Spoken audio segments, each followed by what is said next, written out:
যাররা পরিমাণ অহংকার আছে জান্নাতে যাবে না।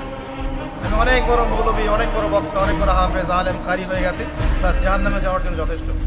তিনজন ব্যক্তিকে দিয়ে জাহান্নাম উদ্বোধন করা হবে। হাদিসটা মিশকাতে আছে, অন্য অনেক কিতাবে আছে। আবু হুরায়রা রাদিয়াল্লাহু আনহু হাদিসের রাবী, তিনি বর্ণনা করেছেন। আর যখনই তিনি হাদিসটা বলতেন তখন অজ্ঞান হয়ে পড়ে যেতেন। এটা কিন্তু হাদিসে এসেছে, যখনই তিনি হাদিসটা বলতেন তিনি অজ্ঞান হয়ে পড়ে যেতেন। যে তিনজন ব্যক্তিকে দিয়ে জাহান্নাম উদ্বোধন করা হবে, তার প্রথম ব্যক্তি হচ্ছে একজন শহীদ, যাকে টাকা হবে, বলা হবে তোমাকে এসব নিয়ামত দিয়েছিলাম, পৃথিবীতে কি করেছিলে? সে বলবে আমি আমার পুরো জীবনটাই আপনার জন্য দিয়ে দিয়েছি। আল্লাহ পাক বলবে কেন মিথ্যা কথা বলছো, কারণ এই কারণে জীবন দিয়েছো, এই জন্য যুদ্ধে গিয়েছিলে যে মানুষ তোমাকে অনেক বড় বীর বলবে। কথা বুঝতে পারছেন? একজন ব্যক্তি রাসূল সাল্লাল্লাহু আলাইহি ওয়াসাল্লামের তাবু পাহারা দিচ্ছিলেন যুদ্ধের মাঠে। তাবু পাহারা দিচ্ছিলেন, মুশরিকদের সাথে যুদ্ধ হচ্ছে। এমন সময় একটা দূর থেকে তীর চলে আসলো। তখন তো তীর ছিল, ফায়ারিং ছিল, তীর ছিল, দূর থেকে একটা তীর আসলো, এসে পুরো বুকের মধ্যে, সাথে সাথে ডেড। সাহাবীরা বলছেন যে কত উত্তম সৌভাগ্য তার, কত উত্তম তাকদীর, এই ব্যক্তি তো শহীদ হয়ে গেল, নবীর পাশে থাকলো, তার খেদমত করলো, যুদ্ধ করলো, শহীদ হয়ে গেল। নবী করিম সাল্লাল্লাহু আলাইহি ওয়াসাল্লাম বললেন যে বরং আমি তাকে জাহান্নামে দেখছি। কোথায় দেখছি? অপরাধ কি ছিল জানেন? তাকে জিজ্ঞাসা করা হলো কি অপরাধ ইয়া রাসূলুল্লাহ? নবী সাল্লাল্লাহু আলাইহি ওয়াসাল্লাম বললেন, সাল্লাল্লাহু আলাইহি ওয়াসাল্লাম তিনি বললেন যে এই ব্যক্তি গনিমতের মাল থেকে একটা চাদর চুরি করেছিল। গনিমতের মাল বুঝেন? যুদ্ধ লব্ধ সম্পদ। এই গনিমতের মাল থেকে একটা চাদর কাউকে না বলে নিয়েছে। এই একটা চাদর আত্মসাৎ করার কারণে নবীর সাথে যুদ্ধ করেও সে জাহান্নামে চলে গেল। না নিয়াতে ইখলাস, এগুলো কি জিনিস, কেমন করে বুঝাবো? এগুলো বোঝানোর মতো ক্ষমতা আমার কাছে নাই। কোরআন এবং হাদিসে যা বলা আছে এগুলোকে উপস্থাপন করার মতো উপস্থাপনা, ভাষা, বাচনিক ভঙ্গি এবং আবেগ আসলে আমার মধ্যে নাই। আমার মনে হয় না যে কোরআন এবং হাদিসে যা আছে হুবহু এই জিনিসটা রাসূল সাল্লাল্লাহু আলাইহি ওয়াসাল্লাম, সাহাবায়ে কেরাম ছাড়া অন্য কেউ বোঝাতে পারবে। কিয়ামতের মাঠ কি জিনিস এটা বোঝানোর মতো ভাষা আমাদের কাছে নাই। বুঝতে পারি পড়লে, কিন্তু বোঝাতে পারি না। এই হচ্ছে বাস্তবতা। তাই কি করেছো? আমার পুরো জীবন দিয়ে দিয়েছি। মিথ্যা কথা। তুমি এই জন্য জীবন দিয়েছো যাতে মানুষ তোমাকে বড় বীর বলবে, জাহান্নামে যাও। সে কিন্তু আল্লাহর রাস্তায় জীবন দিয়েছে। আরেকজন ব্যক্তি দানশীল, অনেক দান করেছে, দাতা হাতেন তাই, দান করতে করতে অবস্থা খারাপ। আল্লাহ পাক বলবেন কি করেছো? সব সম্পত্তি দান করে দিয়েছে। মিথ্যা কথা বলছো, এই জন্য দান করেছিলে যাতে মানুষ তোমাকে অনেক বড় দাতা বলে, জাহান্নামে যাও। আরেকজন ব্যক্তি কি করেছো? দিনের জ্ঞান অর্জন করেছিলাম, হাফেজ ছিলাম, আলেম ছিলাম, কারি ছিলাম, বক্তা ছিলাম, ইত্যাদি ইত্যাদি, মানুষকে দিনের পথে ডেকেছি। আল্লাহ বলবেন নাউযুবিল্লাহ, আল্লাহ বলবেন এই জন্যই কাজ করেছিলে যে মানুষ তোমাকে অনেক বড় আলেম বলবে, হাফেজে কোরআন বলবে, কারি বলবে, শায়েখ বলবে, ইত্যাদি ইত্যাদি, জাহান্নামে যাও। এত সহজ না ভাই। প্রথম বিষয় হচ্ছে নিয়াত ঠিক করা, ইখলাস ঠিক করা, কলব আগে পরিষ্কার করা। কিছু ইবাদত দেখেন দেহের সাথে সম্পৃক্ত। আপনি নামাজ পড়ছেন, রোজা রাখছেন, হজ করছেন, তাই না, যাকাত দিচ্ছেন, এগুলো কিন্তু ফিজিক্যালি, ইকোনমিক্যালি আপনি করছেন। কিন্তু আপনার অন্তর, কলব, আত্মা বলে একটা কথা আছে, এই আত্মার পরিশুদ্ধি না হলে ইবাদত কিন্তু বৃথা। এই আত্মায় এবং কলবের মধ্যে যদি অহংকার থাকে, হিংসা থাকে, রিয়া থাকে, লোক দেখানো বিষয় থাকে, অন্যের গীবত, তহমত, সমালোচনার সংস্কৃতি থাকে, বিদ্বেষ থাকে মনের মধ্যে, এটা কিন্তু ভিতরের ব্যাপার, তাহলে আপনার বাহ্যিক ইবাদত নষ্ট হয়ে যাচ্ছে। আবার এই মনের মধ্যেই যদি ঈমান থাকে, ঈমান কি ধরা যায়? কঠিন তরল বায়বীয় বোঝা যায়? এটা কলবে, রুহের ব্যাপার। এই রুহের মধ্যে যদি কলবে ঈমান থাকে, আল্লাহর প্রতি ভালোবাসা, মহব্বত থাকে, তাওয়াক্কুল থাকে, আনুগত্য থাকে, বিনয় থাকে, এই কলবের এই ফিলিংসগুলো আপনার ইবাদতকে কবুলিয়াত পাইয়ে দিবেন। তাহলে মূল বিষয়টা কিন্তু ভিতরে, তাই না?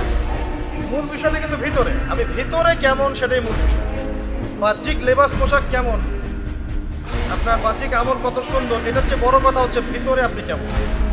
আর ভিতরটা বই পড়েই বা লেকচার শুনেই পরিবর্তন হয় না। আসলে ভিতরটা পরিবর্তন হয় আল্লাহওয়ালা মানুষের কাছে থাকলে।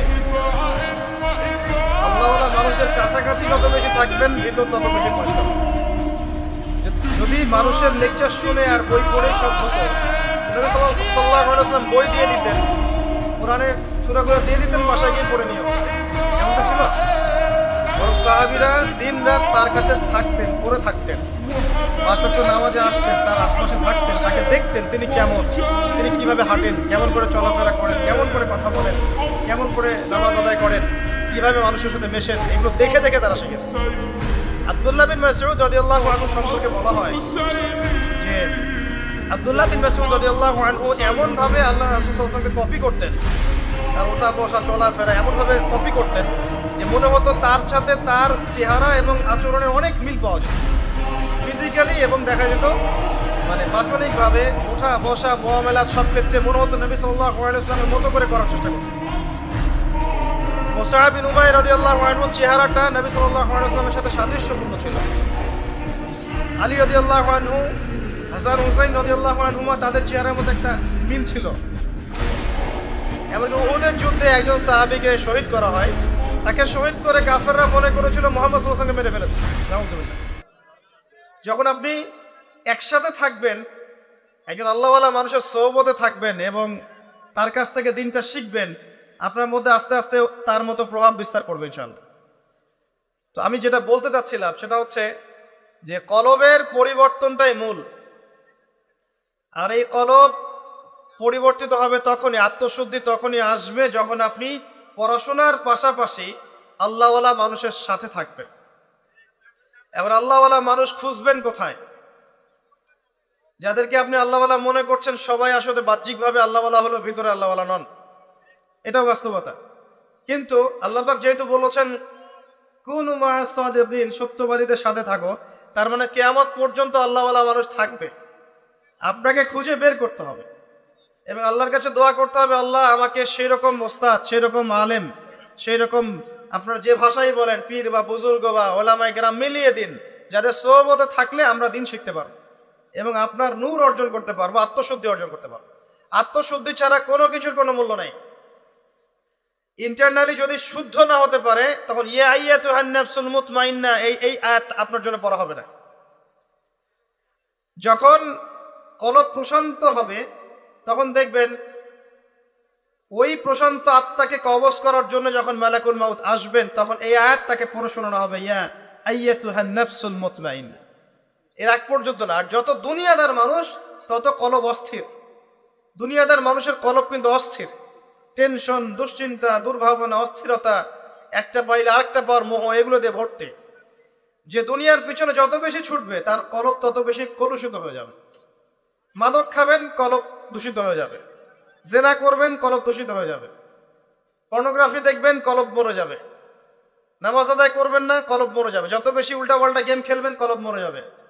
বেশি কথা বলবেন মানুষের সাথে, কলব মরে যাবে। বেশি জোরে জোরে হাসবেন, কলব মরে যাবে। বেশি খাবেন, কলব মরে যাবে। বেশি ঘুমাবেন, কলব মরে যাবে। এমনকি হালাল স্ত্রীর সাথে যদি বেশি বেশি সহবাস করেন, তাও কলব মরে। কিছু হালাল কাজ আছে, এগুলো করলেও কলব মরে যায়। ইবনুল কাইয়্যিম রাহিমাহুল্লাহ বলেছেন, কিছু হালাল কাজ আছে যেগুলো করলেও কলবের মধ্যে প্রভাব পড়ে, কলব দুর্বল হয়ে পড়ে। বেশি কথা বললে কলব মরে যায়। খেয়াল করে দেখবেন, বেশি মানুষের সাথে মিশবেন, আপনি দূষিত হয়ে যাবেন। বেশি বেশি খাবেন, ওজন রসিক হবেন, কলব দূষিত হবে, মাশাআল্লাহ পেটও একটা বের হয়ে যাবে। সুন্নতের বয়ান করে বেড়াবে, নিজের বডিতেই সুন্নত নাই। কথা বুঝতে পারেন নাই? জাতির কান্ডারি সুন্নতের বয়ান করে বেড়ায়, নিজের বডির মধ্যেই সুন্নত নাই। এমন একটা দেহ বানিয়ে রেখেছে মাশাআল্লাহ, এক পাক দৌড়াতে বলেন জিহাদের মাঠে শেষ, উল্টে পড়ে যাবে। খালি এক পাক মাঠে চক্কর লাগাইতে বলেন, দেখবেন শেষ, মাশাআল্লাহ দম শেষ। এদিকে মাশাআল্লাহ জাতির কান্ডারি হয়ে বসে আছে, ফিজিক্যালি ফিট না, কারণ ভোজন রসিক, ভুঁড়ি বের হয়ে গেছে। যত বেশি খাবেন, কলব মরে যাবে। সিরিয়াসলি বলছি, খান বেশি বেশি, দেখবেন কলব মরে গেছে। রমজান মাসে রোজা রাখেন না? রোজা রাখলে মনটা প্রশান্তি লাভ করে না? রোজা রেখেছেন, তারাবির নামাজ পড়ছেন, কোরআন তেলাওয়াত করছেন, জিকির করছেন, অন্তরে একটা শান্তি চলে আসে। এখন ইফতার করতে গিয়ে আপনি 20টা আইটেম নিয়ে বসেন, কলব মরে যাবে। ইফতার করার সময় 20টা আইটেম নিয়ে বসেন, 20টা আইটেম বক বক করে খান, দেখবেন যে আপনার ওই যে রোজার যে রুহানি ফ্লেভার নষ্ট হয়ে গেছে। সেহরিতে আপনি 10টা আইটেম করেন, দেখবেন আপনার কলবের যে নূর নষ্ট হয়ে গেছে। এটা খুব মারাত্মক। নবী সাল্লাল্লাহু আলাইহি ওয়াসাল্লাম বলেছেন, খেতেই যদি হয় পেটটাকে 3 ভাগ করে খাও। আর এই সুন্নাহগুলো হাদিসের পাতায় আছে, বাস্তবতা আসলে এমন নাই। কিছু কিছু বিষয় আছে কোরআন হাদিসের পাতায় আছে, বাস্তবে নাই। আর যেমন গনিমতের মাল, বাস্তবে আপনি আর এখন পাচ্ছেন না। যেমন একাধিক বিয়ে, কোরআন হাদিসে আছে, বাস্তবে দেখতে পারবেন না, খুব কম। কেউ করলে পরে দেখবেন সমাজের মানুষ আবার বাঁকা চোখে দেখবে, চরিত্র খারাপ। একটা নিয়ে আপনি আবার 10টার সাথে খষ্টি নষ্টি করলে কোনো সমস্যা নেই, আবার বিয়ে না করেও 10টার সাথে খষ্টি নষ্টি করলে কোনো সমস্যা নেই। মানে বাস্তবতা আর কোরআন হাদিস পুরা ডিফারেন্ট। দেখবেন খাওয়ার সুন্নাত কোরআন হাদিসে আছে, বাস্তবে পাবেন না। খুব কম মানুষের মধ্যে আছে, এবং যাদের কাছে আছে তারা কিন্তু এই আপনি পাবলিকলি আপনি তাদেরকে পাবেন না, তারা এসব অনলাইনে আসে না। আল্লাহওয়ালা যে মানুষগুলো আছেন, আনাচে কানাচে ছড়িয়ে আছেন, যাদেরকে আমরা চিনিও না, হয়তো অনেকে নামও জানি না, তারা কখনো এভাবে পাবলিকলি আসেন না। তারা সেলিব্রিটি নন, তারা পরকালের সেলিব্রিটি। পরকালের সেলিব্রিটি আসল সেলিব্রিটি, দুনিয়ার সেলিব্রিটিজমের কোনো দাম নাই। তাই দুনিয়ার এই বিষয়গুলো কিন্তু এত বেশি মত্ত হবেন না। আমি একটা কথা বলতে গিয়ে এতগুলো কথা চলে আসলাম। আত্মশুদ্ধির পথে এগুলো অন্তরায়, এগুলো বাধা। আত্মশুদ্ধিও আসবে কখন? পড়বেন বেশি বেশি, কোরআন তেলাওয়াত বেশি বেশি করবেন, আল্লাহর জিকির বাড়িয়ে দেন, দিন রাত আল্লাহর জিকির বাড়িয়ে দেন। সুবহানাল্লাহ পড়তে থাকেন, হাঁটতে হাঁটতে আলহামদুলিল্লাহ পড়তে থাকেন, আল্লাহু আকবার পড়তে থাকেন, লা হাওলা ওয়ালা কুওয়াতা ইল্লা বিল্লাহ পড়তে থাকেন, আস্তাগফিরুল্লাহ ওয়া আতুবু ইলাইহি পড়তে থাকেন, সুবহানাল্লাহি ওয়া বিহামদিহি সুবহানাল্লাহিল আযীম পড়তে থাকেন, দরুদ শরীফ পড়তে থাকেন, আল্লাহর জিকির বাড়িয়ে দেন। যত বেশি আল্লাহর জিকির করবেন, মন প্রশান্ত হবে ইনশাআল্লাহ। আপনি আল্লাহকে ফিল করতে পারবেন, আল্লাহ আপনার কলবে, মানে কি আল্লাহ সরাসরি কলবের ভিতরে, আল্লাহর সাথে আপনার হৃদয়ের সম্পর্ক স্থাপন হবে ইনশাআল্লাহ। আল্লাহর নূর আপনার কলবে আসবে ইনশাআল্লাহ। আল্লাহর জিকির বাড়িয়ে দেন, এবং একই সাথে আল্লাহর কাছে দোয়া করা বাড়িয়ে দেন। প্রত্যেক পদে পদে আল্লাহর কাছে দোয়া করেন। এমনকি জুতার ফিতাও যদি ছিঁড়ে যায়, আল্লাহকে হাত তুলে বলেন, আল্লাহ আমার জুতার ফিতা ছিঁড়ে গেছে, আপনি জুতার ফিতার ব্যবস্থা করেন। এভাবে আল্লাহকে পান, এভাবে আল্লাহর সাথে সম্পর্ক করেন। কিছু হলে হুজুর ডাকতে হবে কেন? আপনার বাবা মারা গেছেন, হুজুর ডেকে কি দোয়া করবে? আপনার বাবার মৃত্যুর শোক কি আমি বুঝতে পারবো? আপনি বুঝবেন, আপনি দোয়া করেন।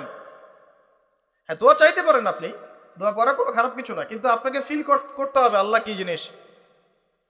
আল্লাহর কাছে আল্লাহকে পাওয়ার যে পথ ও পদ্ধতি, এখানে আপনাকে ফিল করতে হবে কাজগুলো কেমন হবে। তো এগুলো করলে আপনার কলবে আল্লাহর নূর আসবে ইনশাআল্লাহ। আরো বেশি বেশি বেশি কবর জিয়ারত করতে পারেন, কলবে নূর আসবে। কারণ কবর জিয়ারত করলে পরকালকে স্মরণ হয়, এবং পরকালকে যার বেশি স্মরণ হবে তার কলবটা, মনটা নরম থাকবে। একই সাথে আল্লাহর পথে সফর করতে পারেন। আল্লাহর পথে যত সফর করবেন, আল্লাহ নিদর্শনগুলো দেখবেন, আল্লাহ তাওহীদ চিনতে পারবেন। আল্লাহ পাক সফর করতে বলেছেন, সূরা হজের মধ্যে আছে, সফর করলে তোমার মৃত কলব জীবিত হবে, এটা বলা আছে। সফর করলে মৃত কলব জীবিত হবে। বেশি বেশি দরুদ শরীফ বাড়িয়ে দেন, আর দান সদাকা বাড়ান। দান সদাকা বাড়ান, কলব জীবিত হবে ইনশাআল্লাহ। আরেকটা বিষয় আছে, রোজা রাখেন। আমি হয়তো বলছি, আমি হয়তো বেশি রাখতে পারছি না, আল্লাহ পাক তৌফিক দান করুন সবাইকে, সবাইকে রাখার জন্য তৌফিক দান করুন। আগামী রমজানে আমরা যেন পরিপূর্ণভাবে রমজানটা কাজে লাগাতে পারি, আল্লাহ পাক তৌফিক দান করুন। আমাদের সবাইকে আল্লাহ পাক রমজানে পৌঁছে দিন, আমিন। ফরজ নামাজের সাথে নফল বাড়িয়ে দেন, আল্লাহ পাক তৌফিক এনায়েত করুন। এতিমের মাথায় হাত বোলান, সম্ভব হলে বিধবাদেরকে বিয়ে করেন, দায়িত্ব নেন বিধবার।